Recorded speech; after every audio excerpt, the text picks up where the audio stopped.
Corona की दूसरी खतरनाक लहर में पूरा देश एक एक मिनट की सांसों की मुश्किल लड़ाई लड़ रहा है। हर शहर, हर अस्पताल में ऑक्सीजन की किल्लत है। आपने देखा होगा कैसे अपनों की जान बचाने के लिए लोग सुबह से शाम तक ऑक्सीजन सिलेंडर लिए हुए कतारों में खड़े नजर आते हैं, फिर भी ऑक्सीजन नहीं मिल रही। संकट के समय में हमारे देवदूत अब एक एक जिंदगी बचाने में जुटे हैं। सबसे पहले बात करेंगे वायुसेना की, जिसने ऑक्सीजन को एयरलिफ्ट करने का काम युद्ध स्तर पर शुरू कर दिया है। कोने कोने में ऑक्सीजन पहुंचाने का जिम्मा उठा लिया।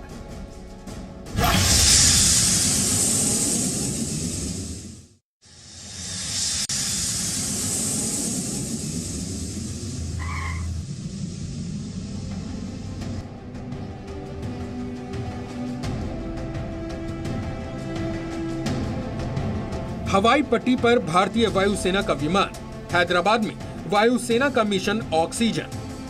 हैदराबाद से आई ये तस्वीरें राहत पहुंचाने वाली हैं। मिनट मिनट सांसों की लड़ाई लड़ने वाले हिंदुस्तान का ऑक्सीजन लेवल बढ़ाने वाली हैं। पहले तस्वीर देखिए, फिर आगे की जानकारी भी आपको देंगे। यह है भारतीय वायुसेना का जंबो विमान C-17 ग्लोब मास्टर, जिसे कोरोना काल में एकदम नए मिशन पर लगाया गया है। C-17 ग्लोब मास्टर के अंदर ऑक्सीजन टैंकर को भेजा जा रहा है। विमान के अंदर प्रवेश करने से पहले वाहन की हर तरह से जांच की जा रही है। और यहाँ सिर्फ ये एक वाहन नहीं है, इसी तरह से हवाई पट्टी पर इस टैंकर के ठीक पीछे एक और ऑक्सीजन टैंकर भी खड़ा है। ये दोनों टैंकर्स इसी C-17 ग्लोब मास्टर से ओडिशा पहुंचाए गए। C-17 globe master in tankers को एयरलिफ्ट करके राउरकेला ले गया। राउरकेला में ये टैंकर्स ऑक्सीजन से रिफिल किए जाएंगे। इसके बाद यही C-17 ग्लोब मास्टर वापस इन्हें हैदराबाद लेकर आएगा। इस ऑपरेशन ऑक्सीजन में कहीं कोई चूक न रह जाए, इसलिए तेलंगाना के स्वास्थ्य मंत्री खुद मौके पर थे। उनके साथ भारतीय वायुसेना के अधिकारी भी थे। सभी ने C-17 ग्लोब मास्टर के अंदर जाकर जांच पड़ताल की। जब सब कुछ ठीक रहा तो फिर विमान ने राउरकेला के लिए उड़ान भरी। भारतीय वायुसेना का ऑपरेशन ऑक्सीजन देश के कई शहरों में जारी है। ये रात की तस्वीरें भी देखिए। न्यूज एजेंसी ANI के मुताबिक दिल्ली में भारतीय वायुसेना के 2 C-17 विमानों ने 2 खाली क्रायोजेनिक ऑक्सीजन कंटेनर को बंगाल के पन्नागढ़ तक एयरलिफ्ट कराया। और सिर्फ C-17 ही नहीं, बल्कि भारतीय वायुसेना के एक और विमान IL-76 ने खाली कंटेनर को रिफिलिंग के लिए पन्नागढ़ तक एयरलिफ्ट किया। इन तीनों कंटेनर्स को ऑक्सीजन से भरा जाएगा और फिर भारतीय वायुसेना के यही तीनों विमान कंटेनर को पन्नागढ़ से एयरलिफ्ट करके वापस फिर दिल्ली लाएंगे। और दिल्ली के अस्पतालों में हो रही ऑक्सीजन की किल्लत कुछ हद तक ही सही दूर होगी। यानी कोरोना काल में भारतीय वायुसेना अब जिंदगी बचाने के मोड पर आ गई है। और खबर ये भी है कि बहुत जल्द जर्मनी से ऑक्सीजन जनरेशन प्लांट्स को भी आयात किया जाएगा। कोरोना की इस दूसरी विनाशकारी लहर के बीच रक्षा मंत्रालय से एक राहत देने वाली खबर आई है। देश के अस्पतालों में ऑक्सीजन की कमी को देखते हुए रक्षा मंत्रालय ने आर्म्ड फोर्सेज मेडिकल सर्विसेज के लिए जर्मनी से ऑक्सीजन जनरेशन प्लांट्स और कंटेनर्स आयात करने का फैसला किया है। रक्षा मंत्रालय के मुताबिक जर्मनी से 1-2 नहीं 23 mobile oxygen generation plants airlift किए जाएंगे। रक्षा मंत्रालय ने जानकारी दी है कि जर्मनी से ऐसे 23 मोबाइल ऑक्सीजन जनरेशन प्लांट्स को एयरलिफ्ट किया जा चुका है और एक हफ्ते के अंदर आर्म्ड फोर्सेज मेडिकल सर्विसेज के हॉस्पिटल्स इनका इस्तेमाल कोरोना मरीजों के इलाज में करने लगेंगे। यानी जिस ऑक्सीजन की कमी से पूरा देश इस वक्त दो चार हो रहा है और एक एक जिंदगी बचाने में मुश्किल आ रही है, अब भारतीय वायुसेना ने उसी संकट को दूर करने के लिए कमान अपने हाथों में संभाल ली है।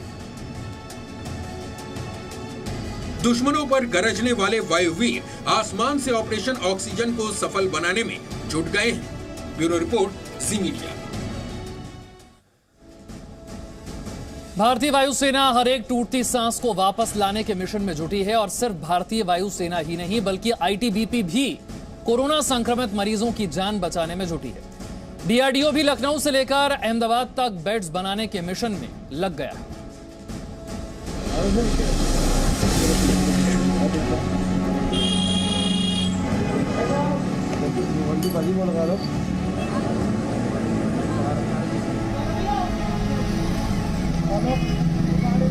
दिल्ली में ITBP का ऑपरेशन जिंदगी दिल्ली के अस्पतालों में बेड्स की मारामारी है। कई अस्पतालों के बाहर एम्बुलेंस में मरीज बेड्स मिलने के इंतजार में परेशान हो रहे थे। ऐसी तस्वीरें पूरे देश ने देखी, लेकिन दक्षिणी दिल्ली के छतरपुर से आई ये तस्वीर देखकर पूरी दिल्ली को राहत की सांस मिली। यह है राधा स्वामी सत्संग ब्यास का परिसर। यहाँ आप जहाँ तक नजर दौड़ाएंगे बेड ही बेड पाएंगे। इसे पिछले वर्ष केंद्र सरकार ने बनवाया था, तब इसे Sardar Patel Covid care centre नाम दिया गया था, लेकिन जब कोरोना का कहर कम हुआ तो इसे बंद कर दिया गया। वो बता रहे थे आईटीबीपी के अधिकारी भी लगाए गए हैं। गृह मंत्री ने साफ तौर पर निर्देश दिए हैं कि आईटीबीपी इसको कोऑर्डिनेट कर रहा है। आईटीबीपी के अधिकारी लगातार मौजूद हैं। दक्षिणी दिल्ली के सांसद मौके पर मौजूद हैं और आईटीबीपी के अधिकारी भी मौजूद हैं। और ये देखिए बड़े पैमाने पर बेड लगाए जा रहे हैं। तमाम अधिकारी हैं जो चर्चा कर रहे हैं, लगातार दिन रात निगरानी कर रहे हैं। इस कोविड केयर सेंटर को चलाने की जिम्मेदारी दिल्ली सरकार को उठानी थी। यहाँ पीडब्ल्यूडी के माध्यम से लाइटिंग वगैरह के कई काम किए जाने थे। इसके अलावा ऑक्सीजन का अरेंजमेंट करने और जरूरी इंफ्रास्ट्रक्चर लगाने की जिम्मेदारी भी दिल्ली सरकार की थी। लेकिन जब तय समय सीमा में कई काम नहीं हो पाए तो फिर गृह मंत्रालय को इसमें दखल देना पड़ा और अब गृह मंत्रालय ने आईटीबीपी को यहाँ नोडल एजेंसी बनाया है।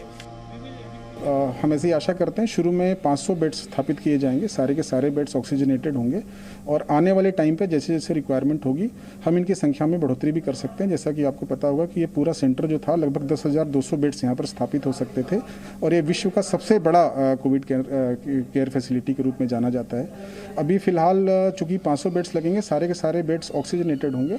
आने वाले टाइम पर हम इसको और ज़्यादा बढ़ाने की अगर आवश्यकता पड़ेगी तो उस पर भी हम लोग लगातार काम करेंगे। आज शाम को इसके लिए एक डिटेल में एक मीटिंग भी वहाँ पर सेंटर में हुई है। आईटीबीपी के डॉक्टर और पैरामेडिकल स्टाफ यहां कोरोना संक्रमित मरीजों का इलाज करेंगे। हालांकि इस मामले में अब राजनीति भी शुरू हो गई है। जैसा रमेश बिधूड़ी जी कह रहे हैं कि इन्होंने गृह मंत्री से बात की थी तो उन्होंने आईटीबीपी के हवाले भी कर दिया, आईटीबीपी के अधिकारी भेज दिए और पूरा पैरामेडिकल का स्टाफ भेज दिया। लेकिन जो इक्विपमेंट्स ये कह रहे हैं कि राज्य सरकार की तरफ से लगने चाहिए थे वो नहीं लगे। आप कुछ भी नहीं लगे राज्य सरकार की तरफ से। ना मेडिकल इक्विपमेंट रहे या वैक्सीनेशन की मशीन कहाँ पर, सॉरी वो जो वेंटिलेटर की मशीन, ऑक्सीजन देने वाली मशीन कहाँ पर फिट होगी वो अभी तक फिट नहीं हुई है। पीछे देखिए अभी फिट करने लगे इलेक्ट्रिकल के लोग। वैसे आप देखिए कि बॉर्डर पर चीन के सैनिकों से देश की रक्षा करने वाला आईटीबीपी अब दिल्ली में चीन के वायरस से भी युद्ध लड़ रहा है। दिल्ली के नागरिकों की जान बचाने के लिए ऑपरेशन जिंदगी में जुट गया है और यही जिम्मेदारी अब डीआरडीओ ने भी उठाई है। यह है अहमदाबाद का धन्वंतरी कोविड केयर अस्पताल। इस कोविड केयर सेंटर को डीआरडीओ की मदद से बनाया गया है। यहाँ 900 बेड की व्यवस्था है। गृह मंत्री अमित शाह खुद इस कोविड केयर सेंटर में तैयारियों की समीक्षा करने पहुंचे थे। कोरोना मरीजों के इलाज के लिए अहमदाबाद में इस अस्पताल को शनिवार से ऑपरेशनल किया जाएगा।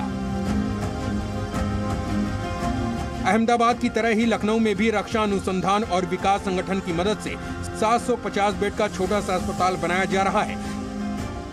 समाचार एजेंसी एएनआई के मुताबिक इनमें से 300 बेड वाले कोविड हॉस्पिटल को लखनऊ के अवध शिल्प ग्राम में खोल दिया गया है और डीआरडीओ का ये मिशन सिर्फ 2 शहरों तक सीमित नहीं है। डीआरडीओ वाराणसी, दिल्ली समेत 5 शहरों में कुल मिलाकर 3500 से ज्यादा बेड की व्यवस्था कर रहा है। ब्यूरो रिपोर्ट, जी मीडिया। और वक्त एक छोटे से ब्रेक का है, आगे दिखाएंगे आपको oxygen express. Presenting B News app available on Google Play and App Store. Download it now.